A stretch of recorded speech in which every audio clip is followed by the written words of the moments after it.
오늘 하나님께서 저와 여러분에게 주시는 말씀은 고린도후서 5장의 말씀입니다. 고린도후서 5장 20절, 21절 두 계절 말씀 제가 봉독합니다. 함께 보시죠. 이러므로 우리가 그리스도를 대신하여 사신이 되어 하나님이 우리로 너희를 권면하시는 것 같이 그리스도를 대신하여 간구하노니 너희는 하나님과 화목하라. 하나님이 죄를 알지도 못하신 자로 우리를 대신하여 죄를 삼으신 것은 우리로 하여금 저희 안에서 하나님의 의가 되게 하려 하심이니라. 아멘. 오늘 이 시대를 살아가는 많은 기독교인 우리는 기독교의 본질이 뭔가를 깊이 생각하면서 묵상하면서 신앙생활을 해야 됩니다. 기독교 신앙의 본질이 무엇인가? 그것은 곧 하나님의 본질이 무엇인가라고 하고 같은 질문이죠. 그러면 기독교의 본질을 알고 신앙생활을 해야 된다라는 말은 다시 말씀드리면 하나님을 제대로 알고 신앙생활을 해야 된다는 것이죠. 우리가 하나님을 알아야 우리가 하나님께 나아갈 수 있는 길을 우리가 찾고, 또 하나님께 나아간다는 것은 바로 내가 하나님을 아버지라 부르고 하나님의 자녀가 될 수 있기 때문에 그렇습니다. 하나님을 아는 것은 즉 하나님의 본질을 아는 것이요, 그 본질이 나로 말미암아 아버지의 자녀가 되는 권세를 알게끔 하는 길입니다. 하나님의 본질이 뭔가? 요한일서 4장 8절은 이렇게 이야기합니다. 사랑하지 아니하는 자는 하나님을 알지 못하나니 이는 하나님은 사랑이심이니라. 이렇게 되어 있죠. 이 말씀은 하나님의 본질이 사랑이라는 것, 그 사실과 인간이 하나님을 아는 방법은 하나님이 우리에게 베풀어 주신 그 사랑을 가진 자만이 하나님을 제대로 알 수 있다는 것, 그 하나님을 제대로 알 수 있고 하나님과 나아갈 수 있고 하나님과 화목할 수 있다는 것입니다. 하나님께서 인간을 창조하실 때 창세기 1장 27절에 보면은 자기의 형상을 따라 창조하셨다라고 성경은 기록하고 있습니다. 이 말씀은 인간 속에 하나님이 인간을 창조할 때 인간 속에 하나님의 본질인 사랑을 넣었다는 거죠. 즉 인간도 창조 당시에는 하나님의 형상을 가지고 창조되었기 때문에 하나님의 본질인 사랑을 가지고 지음을 받았다는 것입니다. 그런데 인간이 사탄의 기만에 빠져가지고 죄를 범함으로 말미암아 우리는 하나님의 형상이 잃어버리게 됩니다. 파괴되었습니다. 하지만은 하나님은 인간을 여전히 사랑하십니다. 하나님은 우리가 죄를 지었지만 죄는 하나님과 하나님의 본질과 함께 할 수가 없지요. 하지만 하나님은 여전히 인간을 사랑하셔서 인간을 향한 자기의 사랑을 단 한 번도 철회하지는 않았습니다.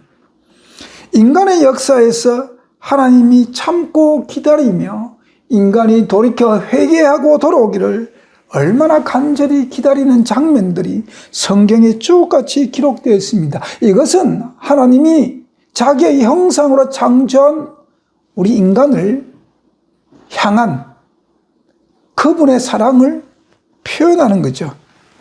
그래서 하나님은 인간을 너무나 사랑해서 자기에게 돌아오게 하기 위해서 오늘 이 시간에도 복음을 전하고 복음을 인간들이 받아들이기를 간절히 바라고 있습니다. 특별히 마지막 시대에는 참 진리가 이 세상에 전해지기를 간절히 바라고 그 진리로 말미암아 많은 영혼들이 진실된 하나님, 사랑의 하나님의 품으로 다시 돌아오기를 간절히 바라는 마음 간절하죠.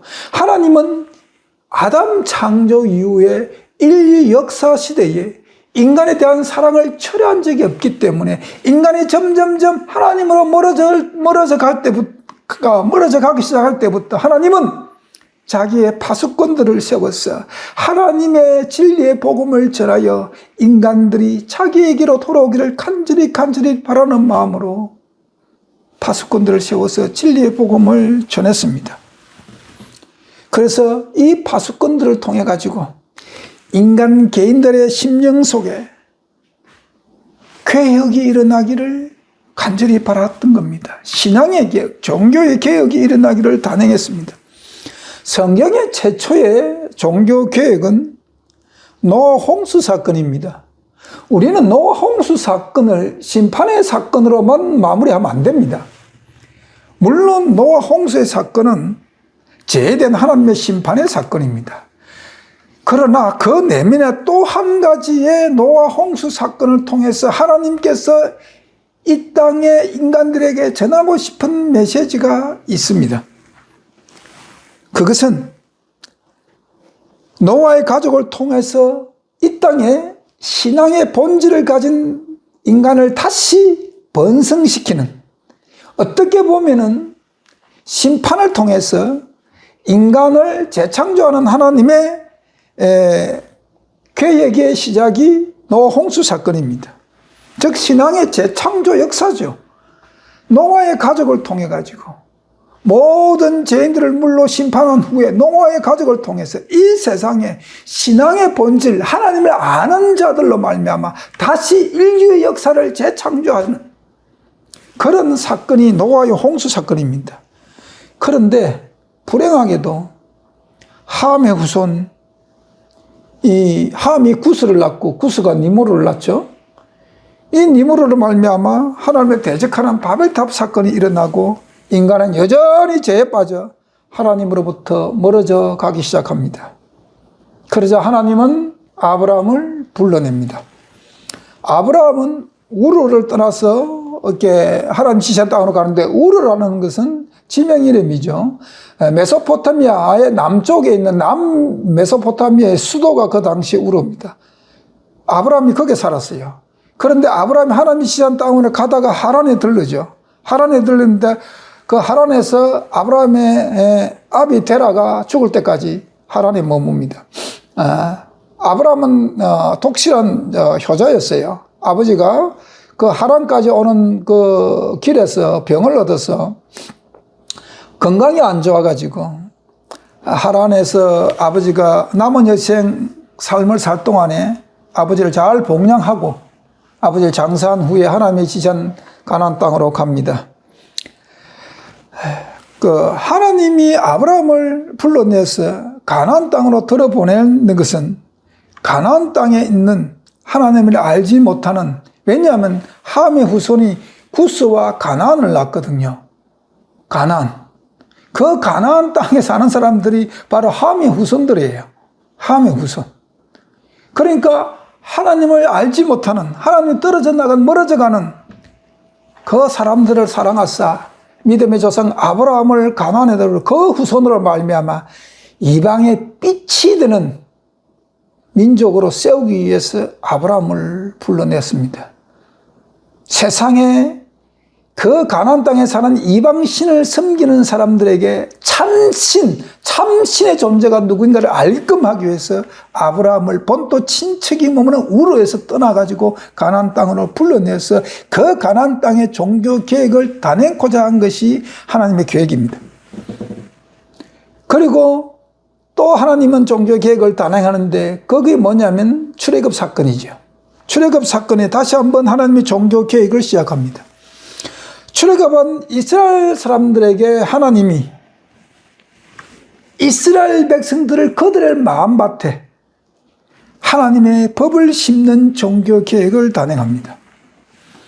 그래서 하나님은 모세를 통해서 하나님이 모세에게 직접 하나님의 법을 일러주고 모세를 통해서 이스라엘 백성들에게 하나님의 법을 선포하게끔 하죠. 공포합니다. 그리고 법을 지키라고 말씀합니다. 왜냐하면 이 출애굽 사건은 그냥 이스라엘 백성들이 단지 육체적인 몸이 애굽에서 나와서 홍해를 건너서 자유의 몸이 되는 그런 것을 의미하는 것보다는 출애굽 사건은 애굽에서 이스라엘 백성들이 430년 동안 머물면서 애굽에 있는 온 이방신들을, 많았죠, 이방신들을, 그들을 섬기는 그 세상 속에서 그들도 하나님을 잊어버리면서 이방신에 물들어가는 그런 마음, 그러니까 종교가 다원 종교주의자로 흘러가는 그들에게 오직 유일하신 하나님만 참신이라는 것을 심어주기 위해서 하나님께서 홍해를 건너고 광야에서 불러내자 말자 계명을 통해 가지고 율법을 주시면서 그들 심령 속에 종교 계획을 단행시킵니다. 또 통일왕국 시대에 하나님은 다윗을 통해 가지고 하나님만 믿게 하는 이스라엘의 황금 시대를 열어갑니다. 그리고 다윗이 죽고 나서 솔로몬이 타락하고, 그리고 솔로몬 아들 시대에 이스라엘이 분열왕국 시대로 접어들죠. 분열왕국 시대로 접어들 때에 하나님은 북이스라엘, 선한 왕이 한 명도 없어요. 북이스라엘은 19명의 왕이 통치하는 기간 동안에 7번의 쿠데타가 일어난 그 북이스라엘 왕조 역사에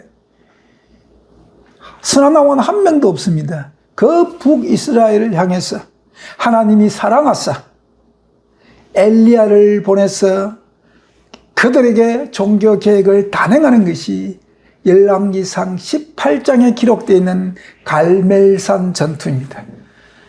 하나님을 믿는 엘리야 선지자와 바알과 아세라 신을 믿는 850명의 선지자들과 영적 대전투에서 하나님이 여호와 하나님이 참신이라는 것을 이스라엘 백성들에게 깨우쳐 주신, 그리고 하나님의 법을 지키며 살게끔 한 것이 갈멜살 전투입니다. 그리고 남유다에는 선한 왕이 몇 명 있었죠. 여호사밧도 있었고, 그 아사도 어느 정도 그래도 선했고, 여호사밧도 있었고, 또 히스기야도 있었고, 또 요시야도 있었습니다.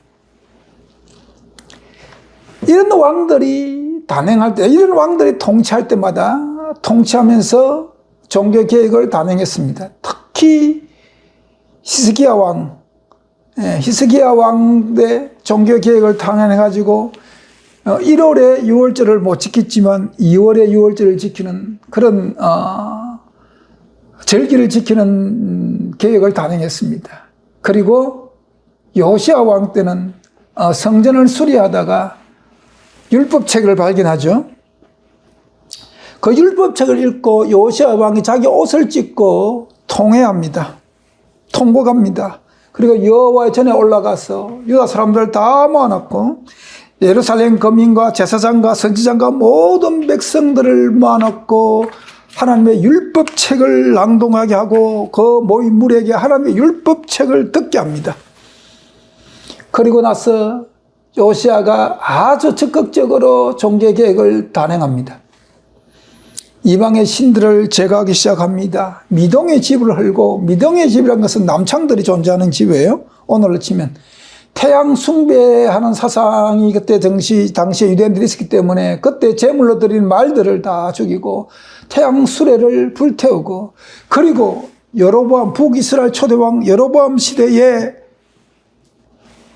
베델에 있었던 그 사건, 유다의 선지자가 가가지고 책망했던 그 사건들을 실행에 옮깁니다. 요시야 왕이 대단한 그런 종교 계획을 단행했습니다. 그러나 결국 이스라엘은 멸망했습니다. 그런 시대마다 종교 계획을 단행한 하나님은 그 선지자들과 왕들을 세워서 종교 계획을 단행했는데 그것은 하나님께로 돌아오기를 간절히 바라는 인간에 대한 하나님의 사랑의 표현이었습니다. 70년이라는 포로 생활을 마치고 예루살렘으로 돌아왔어. 그들은 하나님의 성전을 짓기 시작했습니다. 스룹바벨을 포함해가지고 에스라, 그죠? 그 예수와 같은 사람들이 들어왔습니다. 또 성벽 재건을 위해서 느헤미야가 들어왔습니다. 그런 사람들을 통해 가지고 하나님의 무너진 솔로몬 성전이 무너진 그 성전이 비록 솔로몬의 화려했던 그 성전처럼 재건되지는 못했지만 그 성전들이 재건될 때에 그 이스라엘 백성이 또 죄로 말미암아 하나님을 근심케 하고 하나님이 마음을 상했을 때 눈물로 기도하는 학사 에스라의 그런 통회의 기도와 느헤미야의 기도, 에스라 8장과 느헤미야 13장에 그들이 그 당시 또 종교 개혁을 단행합니다.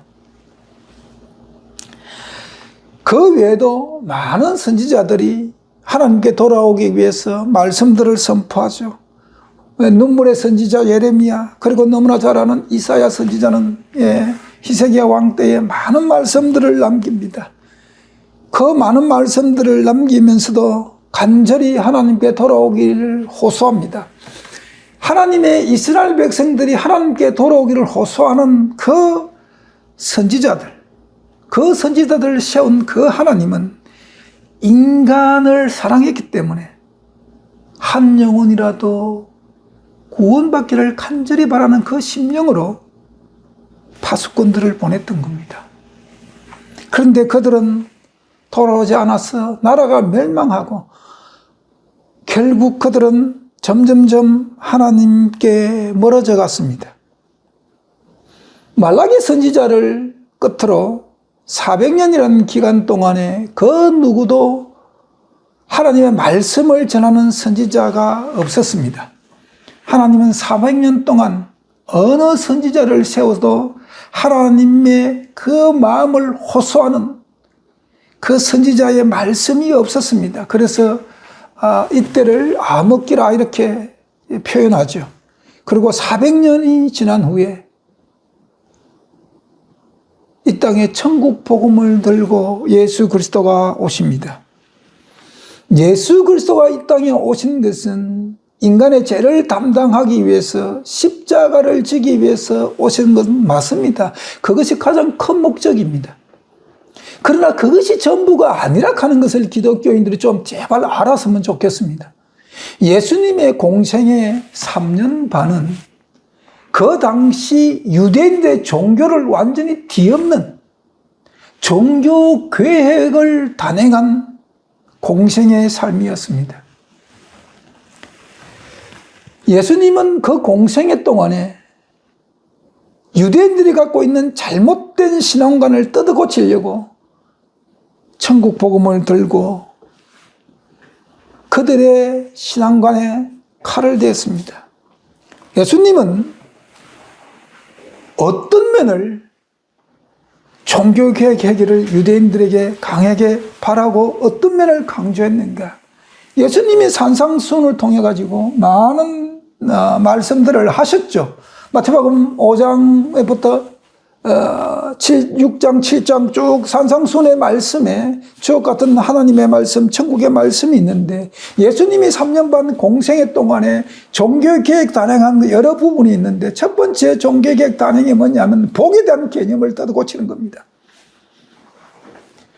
복에 대한 개념을 뜯어고치는 겁니다. 이 당시 많은 유대인들은 복이라는 것이 눈에 보이는 권력과 부가 그들이 하나님으로부터 받은 복의 표현이고 복받은 증거였습니다. 그런데 예수 그리스도가 오셔가지고 팔복을 갖다 대면서 복의 개념을 바꾸기 시작합니다. 그리고 어떤 인간이 하늘나라에 들어갈 것인가? 천국이 저희 것임이요 라고 하면서 팔복을 이야기하죠. 인도의 유명한 간디가 이런 말을 했습니다. 간디는 예수 안 믿어요. 예수 믿지 않았습니다. 하지만 그런 예수님께서 전하는 팔복은 이 모든 팔복의 말씀은 모든 기독교인들의 영혼에 새겨야 될 진리의 말씀이다. 복된 말씀이다. 이렇게 간디가 말했습니다. 왜냐하면 팔복은 우리 주님의 인격입니다. 그리고 우리가 잃어버린 하나님의 형상에서 표출되어 나오는 향기입니다. 팔복은. 그래서 간디가 그 이야기를 합니다. 팔복. 그래서 예수님의 종교계획 첫 번째는 복의 개념을 뜯어고치는 겁니다. 오늘날 많은 기독교인들이 복의 개념을 잘못 정립하고 있습니다. 예수님 당시 유대인과 같은 복의 개념을 가지고 있습니다. 뜯어고쳐야 됩니다. 두 번째 예수님의 공생애 동안 뭐에 대한 개념을 뜯어고치는가? 죄에 대한 개념을 뜯어고칩니다. 유대인들은 이때까지만 하더라도 죄락하는 것은 실질적으로 물리적으로 일어나는 일, 현상, 그것이 죄였습니다. 그러니까 살인이라는 죄에 대해도 내가 사람을 직접 죽이는 것이 살인입니다. 그렇지 않으면 아무리 미워해도 죄가 성립되지 않았습니다. 간음이라 하는 것은 여자와 육체적 관계를 했을 때만 그것이 간음이란 죄가 성립되었습니다. 내가 마음의 업력을 아무리 품어도 그들의 신앙관으로서는 죄가 성립되지 않았습니다. 그렇지만 예수님께서 오셔가지고 뭐라고 이야기합니까? 마음의 미움이 죄다 그럽니다. 마음의 업력을 품는 것이 죄다라고 이야기합니다. 죄의 개념은 실질적으로 물질적으로 사람을 죽이거나 육체적으로 간음을 한 것이 죄가 아니라 마음의 미움을 가지고 있는 것이 그것이 죄고 마음의 업력을 품고 있는 것이 즉시 말하면 죄의 유혹을 죄라는 것은 유혹을 품고 있는 것 자체가 죄라고 죄에 대한 개념을 계획합니다. 그래서 주님은 유대인들에게 율법은 하나님의 법은 죄에 대한 법은 육체의 법이 아니라 마음의 법으로 바꾸죠.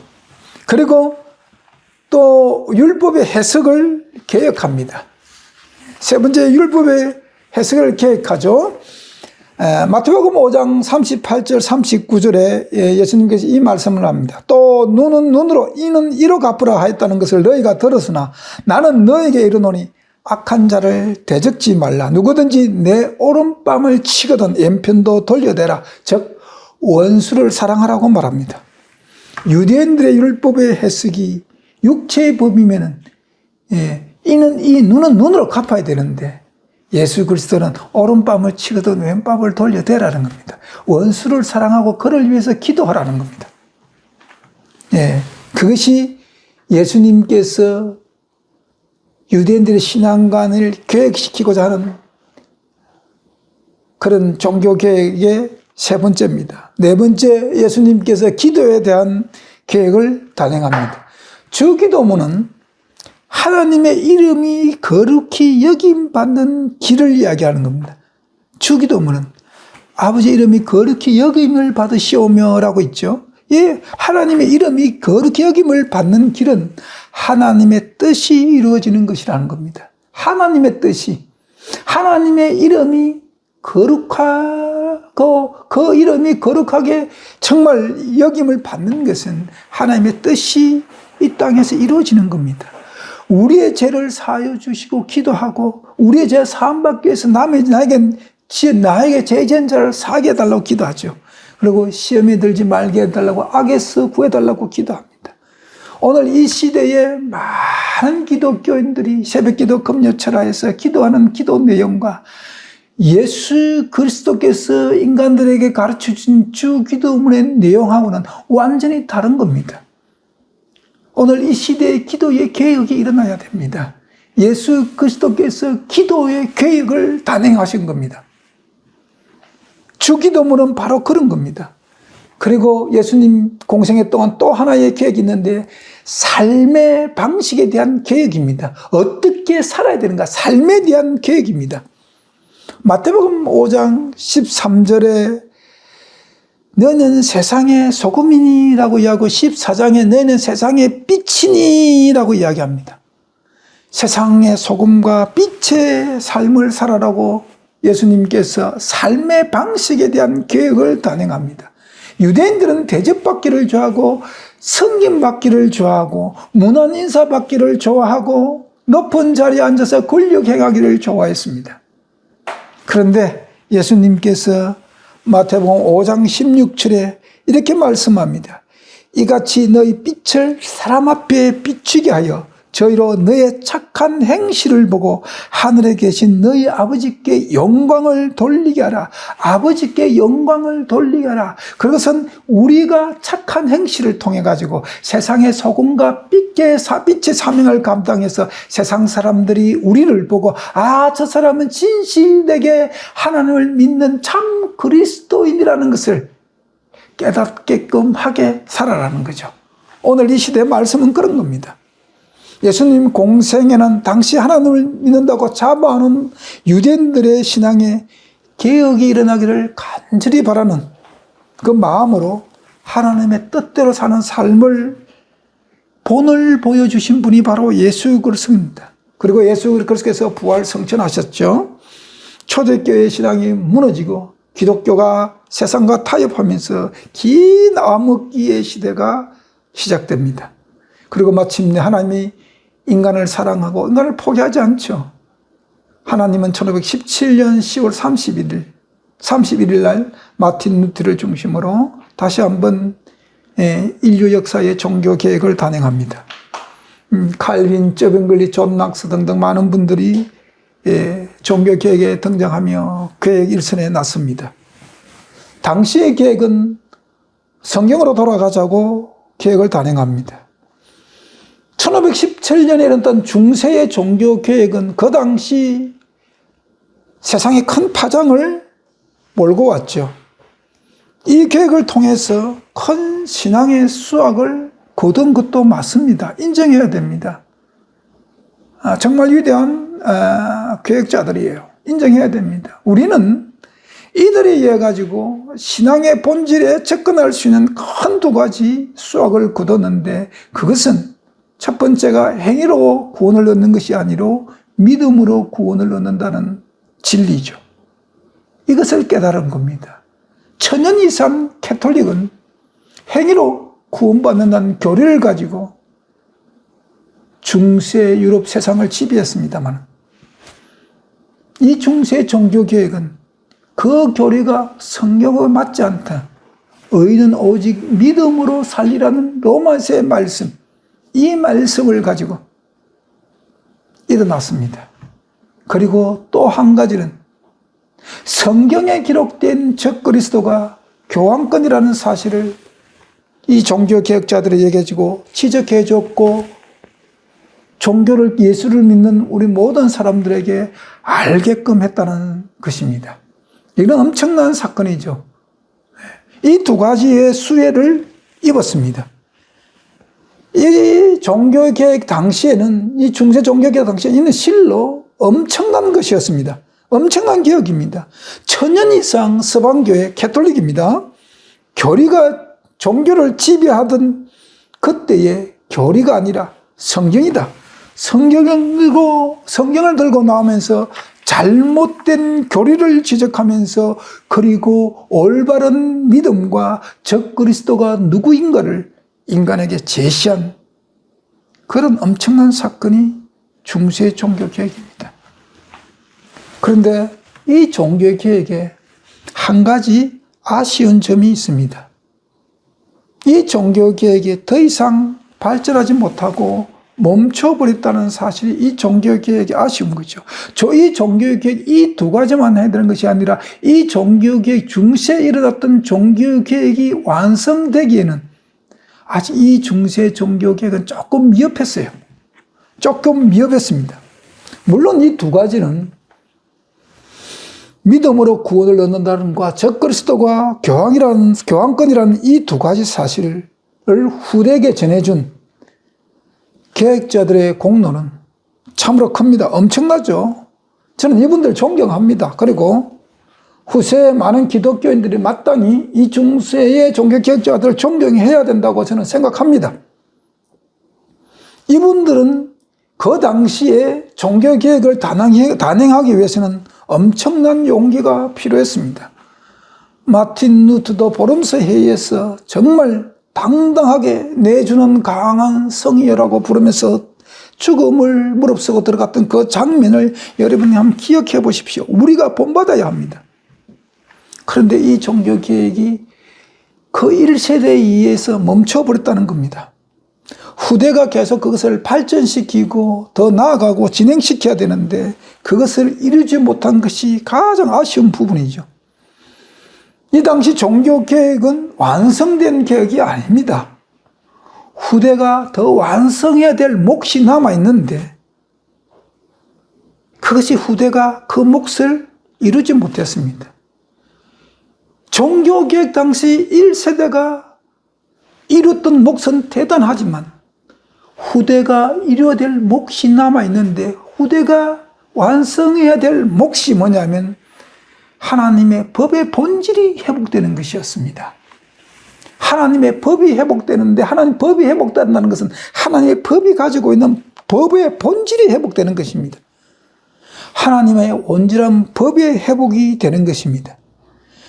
그것은 하나님의 법이 가지고 있는, 그 하나님의 법이 가지고 있는 하나님의 본질을 하나님을 믿는 모든 사람들의 기독교의 영혼에 회복되는 것이 종교개혁의 완성입니다.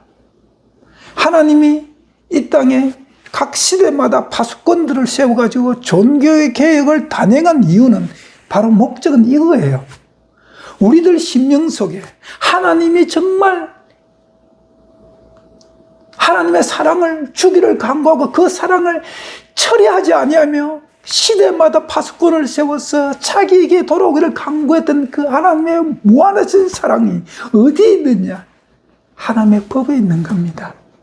그 법이 가지고 있는 그 하나님의 무한하신 사랑이 각 인간들의 영혼 속에 새겨지기를, 회복되기를 온전히 바라는 겁니다.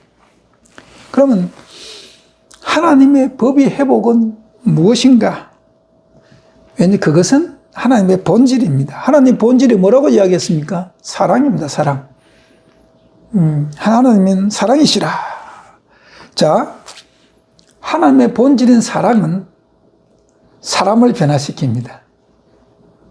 그리고 하나님의 본질인 사랑은 교회를 변화시킵니다. 그리고 하나님의 본질인 사랑은 세상을 이기게끔 합니다. 하나님의 본질은, 이 사랑은 이런 능력을 가지고 있습니다. 하나님의 본질인 사랑은 우리를 어떠한 사람으로 변화시키는 그런 능력을 가지고 있습니다. 바울 사도는 이것을 깊이 깨달은 것 같습니다. 그래서 고린도전서 13장을 기록하지 않았나, 저는 그렇게 생각합니다. 고린도전서 13장 4절부터 7절까지 사도 바울은 사랑에 대해서 이렇게 정의를 합니다. 자, 제가 읽습니다. 고린도전서 13장 4절에서 7절까지 말씀입니다. 사랑은 오래 참고, 사랑은 온유하며, 투기하는 자가 되지 아니하며, 자랑하지 아니하며, 교만하지 아니하며, 무례히 행치 아니하며, 자기의 유익을 굳지 아니하며, 성내지 아니하며, 악한 것을 생각지 아니하며, 불의를 기뻐하지 아니하며, 진리와 함께 기뻐하고, 모든 것을 참으며, 모든 것을 믿으며, 모든 것을 견디느니라. 1517년에 일어난 종교개혁은 이 사랑의 본질을 완성하지 못한 개혁이에요. 그러나 그 개혁은 개신교를 탄생시키는 엄청난 공로가 있는 개혁입니다. 그런데 이 중세 종교개혁이 이제 500년이란 시간의 역사 속에서 막 지나가고 있습니다. 그 정신을 이어받은 오늘날 개신교회가 앞으로 이루어야 될 종교개혁이 남아있는 부분이 바로 본질 회복입니다. 여러분, 중세시대의 종교개혁은 종교개혁의 끝이 아니죠. 우리는 너무나 잘 압니다. 마지막 종교개혁이 남아있다는 사실을 압니다. 단 한 번밖에 남아있지 않는 이 시대의 마지막 종교개혁의 그 몫을 저와 여러분이 담당해야 합니다. 그 종교개혁은 세상을 환하게 비추는 그런 계획입니다. 그것이 계시록 18장 1절에 기록되어 있는 또 다른 천사, 다른 천사가 하늘에서 내려오는 것을 보니 권세를 가졌는데 그 권세가 땅을 환하게 하더라. 이렇게 기록되어 있습니다. 이 큰 권세, 땅을 환하게 비출 수 있는 권세. 자, 다른 천사가 하늘에서 내려온 것을 보니 권세를 가졌는데 그의 영광으로 땅이 환해지더라. 천사가 가진 큰 권세로 땅을 환하게 밝힌다는 겁니다. 그럼 이 큰 권세는 뭐냐? 참된 복음, 참된 진리입니다. 그것은 하나님의 사랑의 본질을 품은 진리입니다. 하나님의 본질을 깨달은 자가 전하는 진리입니다. 다시 말씀드리면 예수 그리스도의 마음을 품은 자가 전하는 진리입니다. 그것이 완전한 복음입니다. 그것이 영원한 복음입니다. 이 권세가 그의 영광으로, 그의 권세의 영광으로 땅이 환해지더라 그렇게 이야기하고 있죠. 이 권세를 가진 자가 세상을 이긴다는 겁니다. 세상을 이길 수 있는 능력이 그 권세 안에 있다는 겁니다. 하나님의 본질을 가진 그 품은 그 사랑을 가진 그 복음으로 무장한 그 권세가 세상을 이기는 겁니다. 이 권세로 말미암아 적그리스도의 세력인 작은 뿔의 세력이 적나라하게 그 정체가 파헤칠 것이고, 우리는 짐승의 표가 무엇인가를 세상에 알리는 그런 파수꾼이 되어야 합니다. 이런 종교개혁, 이 마지막 종교개혁이 일어나야 되는데, 이 종교개혁은 많은 사람들을 바벨론화된 개신교에서 그들 영혼들을 불러내는 그 사명을 감당할 것입니다. 장로교, 감리교, 성길교, 침례교, 오순절 각 교단, 각 교파에서 많은 사람들을 불러내는, 그리고 그들에게 짐승의 표가 강요될 때 짐승의 표를 거절할 수 있는 능력을 전해주는 그런 진리의 복음이 될 것입니다. 그리고 이 완전한 종교개혁은 중세가 이루지 못한 종교개혁의 끝판, 마지막을 이룰 것입니다. 마지막 이 종교개혁이 일어날 때는 그 종교개혁의 모든 초점은 하나님의 법의 회복입니다. 다시 말씀드리면 하나님의 계명의 완전한 회복인데, 그 완전한 회복이 뭐냐면 그 계명이 가지고 있는 하나님의 사랑을 회복하는 겁니다. 그것을 인간이 깨닫는 겁니다. 그 사랑을 가진 자는 세상을 이긴다. 예수 그리스도가 2000년 전에 오셔서 세상을 이긴 것은 그 하나님의 본질을, 사랑을 가지고 이 땅에 오시고 살았기 때문에 이 세상의 권세가, 이 세상의 사망의 권세가 그를 칠지라도 그는 사망의 권세를 이기신 분으로 우뚝 설 수 있었던 것이 바로 예수 그리스도의 능력이 된 것처럼, 이 마지막 시대에 일어나는 종교개혁은 바로 예수 그리스도가 2000년 전에 가졌던 그 하나님의 사랑, 그 본질을 우리 영혼판에 새겨서 우리가 간직하고 그 능력으로 세상을 환히 비추는 참 진리를 전하는 것입니다. 참 진리를 전하는 것입니다. 그래서 저와 여러분은 올 2024년 한 해는 우리 심령밭에, 우리 영혼의 마음의 밭에 우리는 참 진리를 아는 것으로 끝나면 안 됩니다. 그 본질이 회복되어야 됩니다. 고린도전서 13장 4절부터 7절까지 기록된 사랑은 하는 이 사랑, 앞에 뭐를 구체하지 않고 자기 유익을 구체하고 물에 행치하자 쭉 나오죠. 그런데 뭐가 기뻐한다고 했습니까? 진리와 함께 기뻐하고, 진리와 함께 기뻐하고, 진리가 하나님의 법이 가지고 있는 하나님의 본질, 사랑을 품은 참 진리를 이야기합니다. 그 진리를 가지면 모든 것을 참을 수 있고 모든 것을 견딜 수 있다고 사도 바울은 이야기를 하고 있는 겁니다. 그럼 이 마지막 시대에 마지막 개혁을 완수하기 위해서는 바로 사도 바울이 말씀하고 있는 진리와 함께 기뻐하는 그 참 진리, 그 진리를 깨달아야 됩니다.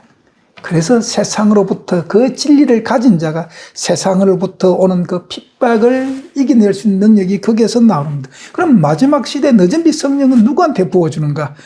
우리가 늦은빛 성령을 간절히 기다려야 되는데 누구한테 부어주는가? 오늘 고린도후서 5장 21절 22절 말씀 제가 봅니다. 고린도후서 5장의 말씀이죠. 이러므로 오늘 본문 말씀입니다. 우리가 그리스도를 대신하여 사신이 되어 하나님 우리로 너희를 권면하시는 것 같이 그리스도를 대신하여 간구하노니 너희는 하나님과 화목하라. 하나님의 죄를 알지는 못하신 자로 우리를 대신하여 죄를 삼으신 것은 우리로 하여금 저희 안에서 하나님의 의가 되게 하려 하심이라. 하나님의 의가 있는 자, 하나님의 의라는 것이 뭐냐면 하나님의 율법, 하나님의 법이거든요. 그 법, 하나님과 화목한 하나님의 의가 있는 그 법, 그 의가 있는 자가 하나님께서 쓰시고 하나님께서 늦은빛 성령의 기름을 붓고 마지막 사명자로 이 땅에 사용되어진다는 사실을 기억해야 됩니다. 예수 그리스도는 바로 하나님의 완전한 의를 가지신 분이시죠. 온전한 하나님의 법을 가지신 분이고 그 마음을 품으신 분입니다. 하나님의 본질인 사랑을 간직하신 분입니다. 그래서 그분은 하나님과 화목하신 분입니다. 그래서 예수께서 항상 하시는 기도가 내가 아버지 안에 있는 것 같이 아버지가 내 안에 있는 것 같이 저희도 우리 안에 있어서 이런 말을 기도하시죠. 그것이 하나님의 의가 있는, 그리고 하나님의 온전한 사랑의 의로 하나님과 화목된 자, 그런 자를 하나님께서 쓰신다는 겁니다. 성도 여러분, 지금 이 시대 마지막 종교 개혁의 시대가 열리고 있습니다. 이 마지막 시대에 저와 여러분은 쓰임받기를 원합니다. 쓰임받기를 원하는 마음밭에 올 한 해 저와 여러분 다 같이 우리 모든 성도들, 아니 기독교의 모든 기독교인들 마음속에 마지막 종교 개혁이 일어나기 위해서 먼저 우리 밭 심령 속에 참 진리의 사랑의 본질이 회복되기를 간절히 소망합니다. 이것이 우리가 마지막 사명을 감당할 수 있는 능력이 될 것입니다. 기도하시겠습니다. 하나님 아버지 감사합니다. 올 한 해 저와 우리 모든 성도들 심령 속에 마지막 사명을 감당하기 위한 종교 계획이 일어나게 하여 주시옵소서. 하나님의 법이 온전히 회복되어 참 진리의 능력이 우리 심령 속에서 표출되어 나올 수 있는 한 해가 되게 하여 주셨어. 정말 하나님이 쓰시고자 할 때 주여 내가 여기 있나이다 라고 순종하고 충성하는 성도들 되게 하여 주시옵소서. 예수님 이름으로 기도합니다. 아멘.